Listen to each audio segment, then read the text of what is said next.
Okay, so this is my week 6 submission for WT4028. So this week I'm looking at discovery and follow on from our initial ideas. So to understand the problem, so kind of broken into 3 categories then: analysis, so clarify the problem, research, find information, investigate, so you want to investigate the right information. So just breaking down one further, so our analysis to clarify the problem, go back to the very start of the problem statement. My approach that was just the different components of the problem statement, try and make sense of it. And then following that, then from the last few weeks of my diary entries, we've come to an updated problem statement, which is design or create an artifact to aid an elderly person living with Alzheimer's, incorporate or recycle materials. Again, it's quite open-ended, and there's kind of room to play there. Okay. So following that, then just kind of where I took my inspiration from and clarifying the problem.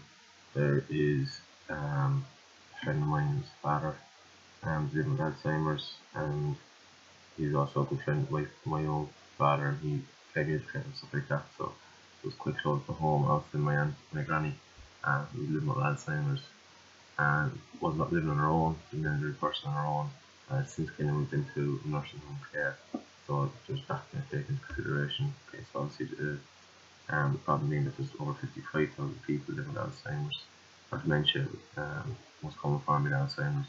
And they said then there's a lot of people in my own local community, neighbour, across the road, things like that, that I've mentioned in past diary entries. As to why it's kind of means something to me. So that's just kind of clarifying the problem. So the problem is obviously to design an artifact to aid an elderly person living with Alzheimer's. This is quite open-ended. Moving on then to research, so finding information, then the project looked to obviously Google it, dementia understanding together. There's a great website I found with a lot of information on it.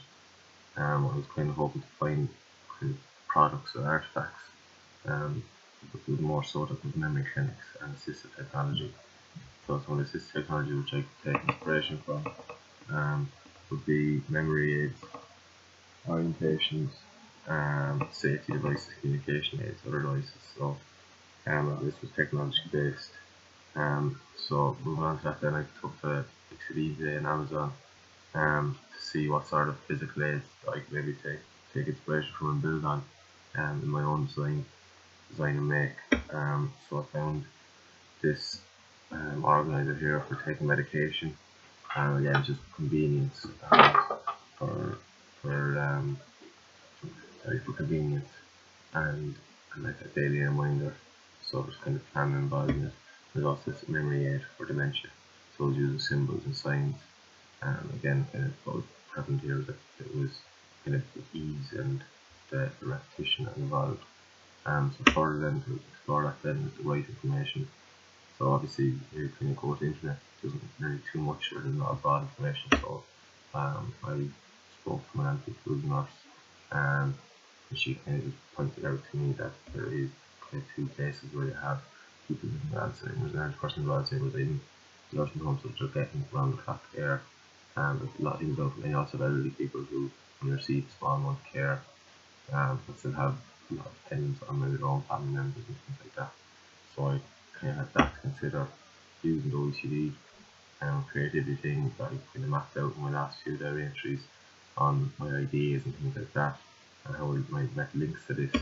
And the 3 kind of things that stood out for me was this idea of the use of memory aids and repetition and the use of planning to aid elderly people.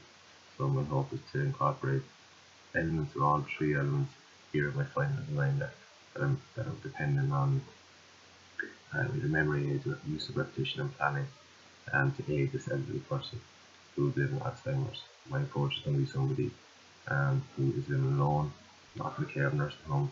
However, the hope that my design will be universal to use for either or. So just following on into one of my labs this week. Again, use material available. I've got this in. Again, processing materials, taking apart and stripping back to finish particular headboard. And then also we looked at Dieter Ram's principles in the labs. So my design kind of now has become more universal, and I can use either as a hall stand as a place or surface for where reminders and things like that to be set on, or also in the bedroom and beside a bed, like a bedside locker for example, where like I said earlier on, like stove assistive technology ought to be placed, like we also left in the same place every time. And also looked at education for sustainability within the lecture. And the idea of our workshop that we planned and how we will create a short course essentially for implementation of education for sustainability within the classroom.